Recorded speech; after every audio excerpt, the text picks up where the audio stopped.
All right, radio listeners, today we have a couple special guests on a topic that we've been addressing over the months. We have David Trabert, who is the president of the Kansas Policy Institute, and we also have Micheal Head, who is a research economist at the Bacon Hill Institute.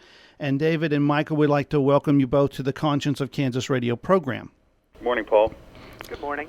Well, glad to have you both here. We're going to talk today about the July 2012, the economic impact of the Kansas Renewable Portfolio Standard. And I'm going to hold that up in front of our cameras here because I tell folks you want to get a copy of this, and you can get a copy at kansaspolicy.org. That's kansaspolicy.org. You want to download it because you really need to digest this to get the information. And this, if I'm gathering correctly, was a joint effort between the Kansas Policy Institute and the Bacon Hill Institute. Is that right? Yes, it's the Beacon Hill Institute, although Bacon does not take. Oh, yeah, I'm too close to breakfast. Sorry about that.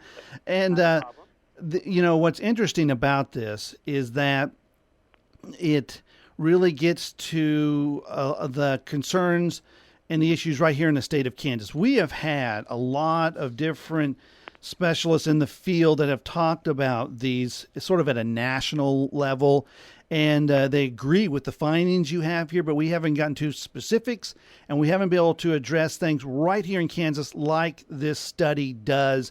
And so this is great. So if that's why I tell folks you want to get a copy of this, we're going to hit on a lot of the points. We're not going to be able to reach all of them that I wish we could. And let's just kind of, have one of you guys kind of lay out sort of the opening for what you guys did in this study.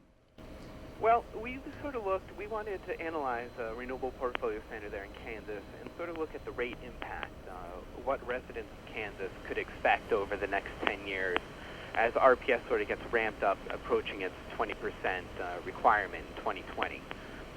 So we looked at current EIA estimates, projections of what renewable energy is going to be coming into Kansas, and we made some projections on our own of what renewable energy will fill this requirement, as well as looking at the cost of those and what offset conventional types of energy will be taking out of the system. And we sort of try to analyze the cost differences between those that end users would see in their rates. Mm-hmm. Well, that's a great point to start with, and something that I think a lot of folks may not be aware of. But right in your executive summary, you say that back in May of 2009, when Governor Mark Parkinson was in for his short stint after Kathleen Sebelius was called up to the Obama administration, that they signed into law, made a mandate on a timetable for renewable energy here in the state. Before that time, it was a voluntary program. But as liberals often do, especially with this green stuff that I see, they made it a mandate. And it seems like, and you can tell me if I'm wrong, a pretty aggressive change, because this mandate, this standard required that at least 10% of electricity generation capacity in Kansas come from renewable sources by 2011 to 2015. And then from 2016 to 2019, it was going to jump to 15%. And then from 2020 on, there'd be no less than 20% of this generation coming from these renewable resources. This seems like a pretty aggressive agenda. It is. We've looked at a couple other states, some that top out around 10%, where Kansas starts, and some that go up actually as high as 30% over the next 10 to 15 years. So Kansas is certainly, I'd say, on the higher end, although they're not the top. They're not on the leaderboard, so to speak, in states. But it'll be interesting to see over the next 10 years how all these RPSs work out and how these goals are actually achieved, if they are even achieved, or if they implement these penalty costs. Yeah, well, yeah, definitely. And it looks like from your figures here, it's not going to work out too good if you're a consumer of energy. Now, if you're one of these big green industries, and I don't have to tell you guys, if you're driving on I-70, I drive between 600 and 1,000 miles a week on I-70.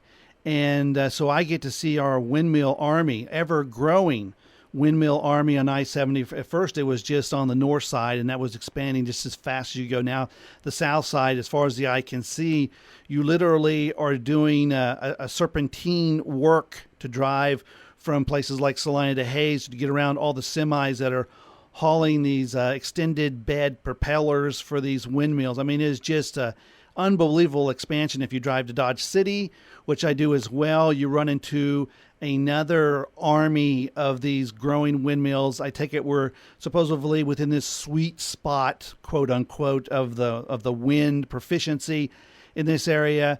I'm seeing millions of dollars, unless I just can't calculate how much iron's being thrown out there and all the other stuff put into this. And so there needs to be some accountability of what the cost versus benefit is to these things. And this is kind of what your report gets that information out. Yeah, we look, we try and look at the rate impact, which is more on the cost side, but we do bring in the benefits. You know, conventional energy is going to be coming offline. You have coal and oil type plants that'll be coming out. So you do have reduced costs in that side. But the fact of the matter is the cost that you're bringing online, even, you know, Kansas is a state that, compared to other states, is a good place for wind. It's unfortunate that it needs such large subsidies to actually come online, even with these very favorable conditions. Yeah. Well, if you have an increase in considered to things like oil or gas, if the cost to harness this wind that's abundant is tremendously higher, you can only look and think logically that it's going to be, those costs are going to be handed down to the consumer. That's not a real appealing thing. In your statistics, it says Kansas electricity prices will rise 45% by 2020. Well, if someone came out and said, wind's available everywhere in Kansas, and we're going to bring it to you for only 45% more in cost, I'd say, well, get out of here. I don't want that. That's not a good cost to benefit ratio for me if I've got to buy it. Well, and Paul, the reason that it's a mandate is just what you said. People would not buy it. At some point, like you've seen how, technology has advanced. Look at how cell phones have changed, how computers have changed. At some point, it may be that the technology exists for wind and other forms of renewable energy to be price competitive with traditional forms, fossil fuels, but that's not the case today.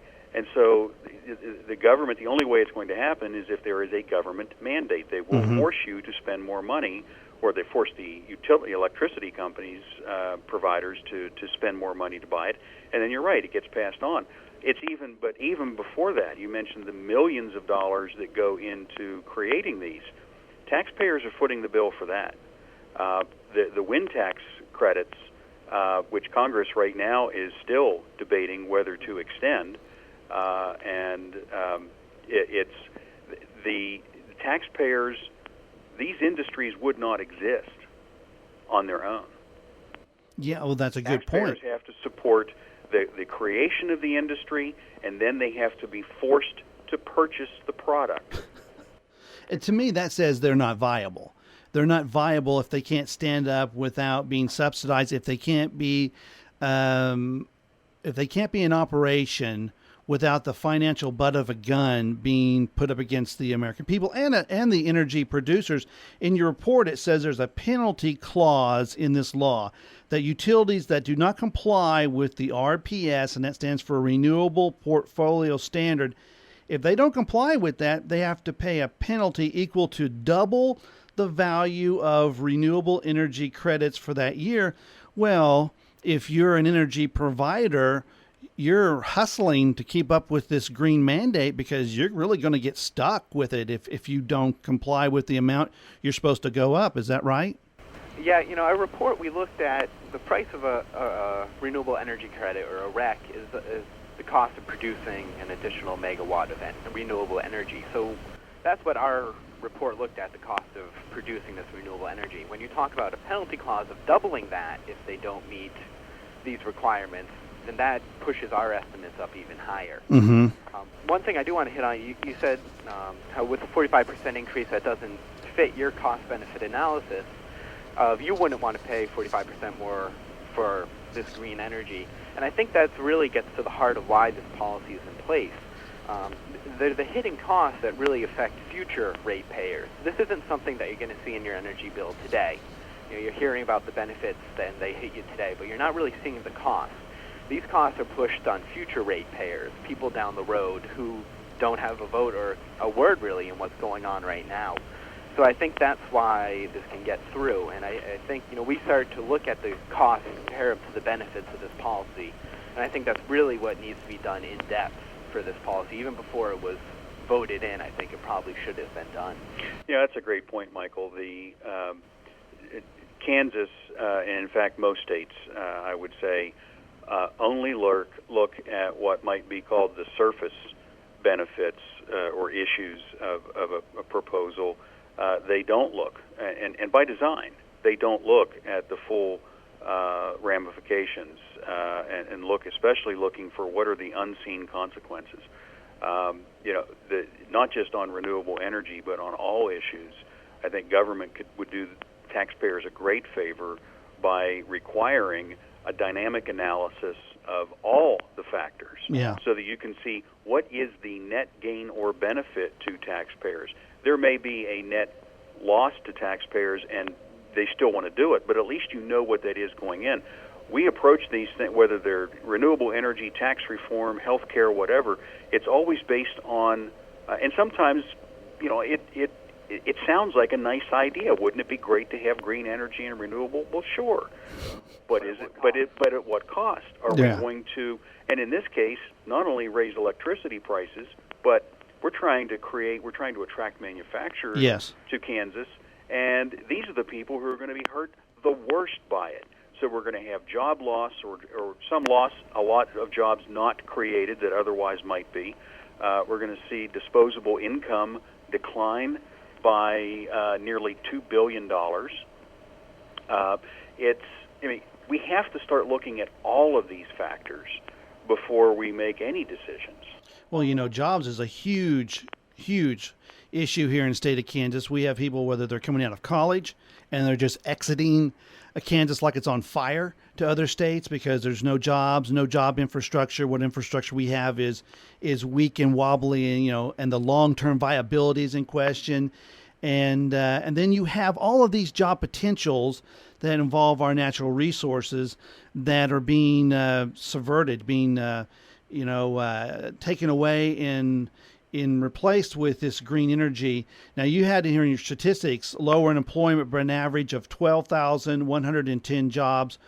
That's a lot of jobs for the state of Kansas. If we had those jobs right now, it would have a tremendous impact or over the years. And so, that's a big, big thing. And of course, when the people go and the money that they would generate and put into the economy goes, there is a complete circular effect to the remaining businesses that struggle because there's just not that infusion of cash that you would have. So, to me, this is economy 101. I would think that those that want to push this initiative, the ones that are mandating and are regulating and ready to levy fines, they ought to be smart enough to see the damage that they're doing, but either they're not or they don't care. Yeah, it's not an outlandish request to ask people to look at the costs and the benefits of these policies before they go into effect. President Clinton had executive order requiring it for federal projects. It's widely accepted methodology that's done for numerous projects, and it really shouldn't be that much of an issue to do it on these beforehand.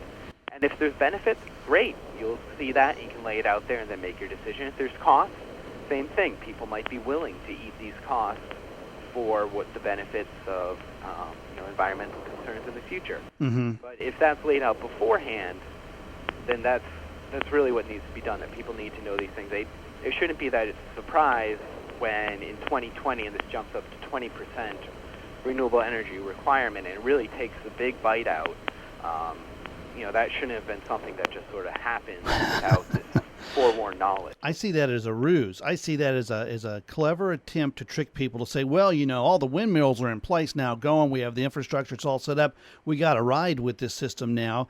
And too bad, nobody really knew it was all these costs were coming while we were putting all this in, and everything seemed dandy. With these windmills that we have, an interesting thing in your report, and time's already becoming our enemy. So many things to talk to folks with. I'm speaking with David Trabert, president of the Kansas Policy Institute, and Micheal Head, research economist with the Beacon Hill Institute. Not food, I tell you what, information and knowledge. But one of the things you guys have in this report that's interesting is a table that gives the cost of electricity from conventional to renewable sources. And people can look at the wind power, its capacity factor, which I thought was very interesting, because you would think with the armies of these giant windmills, it looks like War of the Worlds out there on the plains, these things out there, that they ought to be powering this whole half of the state. You know, they should be just generating mongo amounts of electricity. But when you compare these, and tell me if I'm reading it wrong, with things like nuclear, what we'd get out of Wolf Creek, or gas or advanced coal, I mean, they're not. Well, the big thing with wind, as you hit on there, is the capacity factor of it. It can produce a fair bit of energy when they're spinning. But you don't have, even in Kansas, there's not consistently a steady optimal level of wind. Yeah. It goes up and down, so your output of energy goes up and down. But the usage rate stays fairly constant. You know, it spikes during days and on high heat, but that doesn't go up and down by the minute like the wind, and it doesn't go in conjunction with it. So you always need to have some form of backup power that's ready to roll at a moment's notice. When the wind drops and everyone's turning on their AC because it's hot, you need to have oil or gas or something more dependable online ready to cycle up its energy output. So that's one of the issues with wind power, is that even it's not a one-to-one replacement ratio. You bring in 1 megawatt of wind power, but you still have to keep something on backup ready to go. Well, I wondered about that. I also wondered about how user-friendly the energy that they collect to get it from A to B. You know, is there a system in place that gets that energy that's saved efficiently to where it can be used, or is that still in development, and do you have a tremendous loss after it's collected? I unfortunately don't know a ton about that. I know there's been a lot of advancements with the so-called smart grid, where energy that's produced in one area is used in that area, and you can bring it in and out more. But there's certainly transmission issues. If you have great wind one day and a huge spike in your wind output power, Kansas doesn't necessarily have the ability to absorb all that energy and needs to be sent over borders into other areas. Yeah. Which I hear about that happening. Infrastructure and the transmission issues that runs into some issues. And that seems like a free market issue again. You know, David, when you were talking about cameras and cell phones and things of that nature, you see the progression of the free market, how that places. We have cameras in here that are recording what I'm saying right now. They are newer cameras than what we had 5 years ago. But those cameras came to us cheaper. They came with more technology, more service that you get from them. And so most consumers like me said, no, I don't want to just hang on to the old one out of nostalgia. I'll move and get new technology. I think people would be the same with energy production, but we're getting a better service, a better quality. We're even getting it cheaper. And that is what usually makes the free market work. Now, if the government said everybody's going to get the new cameras because if the manufacturers don't make it, we're going to fine them double, and we're going to make it the only game in town, then I would have issue with the camera stuff. It seems like the free market needs to be free, and we need to be fair and open about what's happening in the market. Well, that's a great comment, Paul. And I mean, imagine if the government had mandated that everybody had to buy a cell phone when they first came out. Mm-hmm. Think about how heavy that phone would probably still be, because once you've said these products must be purchased, you've stripped away the incentive for innovation. Mm-hmm. There's a lot of things about, and there's factors about renewable energy that are not. I mean, they're touched on, but they're not part of the calculations in this study. You look at things like, well, they're already starting to find, they're creating distances, creating requirements that nothing can be within a certain range of some of these wind plants, because they're starting to find out things like the noise that it makes, the thousands and thousands of birds are being killed. Yeah, yeah. I mean, think about it. These windmills are kind of on the migratory superhighway. Yeah. It's not just. I mean, the birds know where the best wind patterns are, and they go there. And we're not even looking at that. We're not looking at what are the other impacts of this technology that's still relatively new that we don't know, and we're forcing people to buy it. And another factor is that what else would the land be used for? More government mandates on things like ethanol are causing a lot of this farmland to be used for corn that goes into ethanol, not food production. Now we have more land that's being stripped away, that's being used because of taxpayer subsidies, being put to wind production rather than perhaps farm. And then another issue that we deal with is we have what are all these costs? What else is, because the cost of government continues to go up. Mm-hmm. And when you give wind credits, when you force people, you take taxpayer money and say, here's a credit, somebody else is paying higher prices in taxes to support the giveaway of taxpayer money. Yeah, these credits just seem insane. It seems like we might as well try to build rainbow factories and unicorn farms. When you start looking at the silliness of that, when Al Gore had his palatial palace and was burning all those electricity watts out there, he's like, don't worry, I got a coupon. I got a coupon. And this just seems insane, kind of a shell game. And it's really good to get the information. And folks, I want to tell you again, you need to go to kansaspolicy.org. This is the economic impact of the Kansas Renewable Portfolio Standard. There's a wealth of information. You need to print it out and do like I did, mark it up. We just scratched the surface. Been speaking with David Trabert, president of the Kansas Policy Institute, and Michael Head, research economist for the Beacon Hill Institute. And gentlemen, we ran out of time. I would like to speak more on this in the future, and I want to thank you both for taking time out of your day to speak to the folks here on the Conscience of Kansas radio program. Okay, Paul, thanks for having us. Thank you. So much for having me. You guys have a great day. Bye-bye now.